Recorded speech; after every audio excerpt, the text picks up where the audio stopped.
നമസ്കാരം. മലയാളി വാർത്തയിലേക്ക് സ്വാഗതം. ഉത്തർപ്രദേശിലെ ലക്നൌവിൽ ഭാര്യയെയും സഹോദരിയെയും വെടിവെച്ച് കൊലപ്പെടുത്തിയ ശേഷം ബാങ്ക് ജീവനക്കാരൻ ജീവനൊടുക്കി.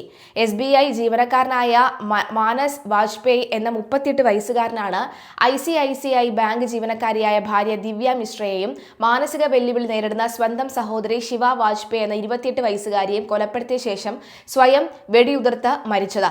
വ്യാഴാഴ്ച ഉച്ചയോടുകൂടിയാണ് സംഭവം നടന്നത്.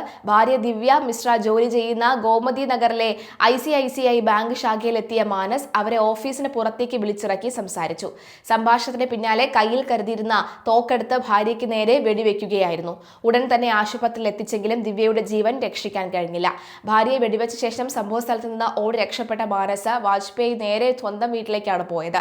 തുടർന്ന് വീട്ടിലുണ്ടായിരുന്ന മാനസിക വെല്ലുവിളി നേരിടുന്ന സഹോദരി ശിവയെയും ഇയാൾ വെടിവെച്ച് കൊലപ്പെടുത്തി.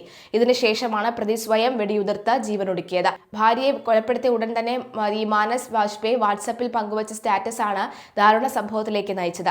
എന്നെ വഞ്ചിച്ച ഭാര്യയെ ഇന്ന് ഞാൻ കൊന്നു, ഇനി ഞാൻ ആത്മഹത്യ ചെയ്യും, എന്റെ സഹോദരിയെയും കൊല്ലും. അവളുടെ സഹോദരി ഈ പ്രയാഗ് ഭാരതിനും എല്ലാം അറിയാം എന്നായിരുന്നു മാനസ് വാട്സാപ്പിൽ കുറിച്ചത്. ബാങ്ക് ജീവനക്കാരായ മാനസ് വാജ്പേയിയും ദിവ്യ മിശ്രയും 12 വർഷം മുമ്പാണ് വിവാഹിതരായത്.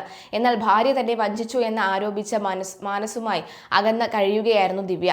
കഴിഞ്ഞ 1 വർഷമായി പിരിഞ്ഞ് താമസിക്കുകയായിരുന്ന ഇരുവരും തമ്മിൽ വിവാഹമോചന കേസ് നിലനിൽക്കുന്നുണ്ടായിരുന്നു. ഉച്ചയ്ക്ക് 12:30 ധൃതിയിൽ വിയർത്തു കുളിച്ച് വീട്ടിലെത്തിയ മാനസ് വലിയ ശബ്ദത്തിൽ ഹനുമാൻ ചാലിസ വെച്ചിരുന്നതായി അയൽവാസികൾ മാധ്യമങ്ങളോട് പ്രതികരിച്ചു.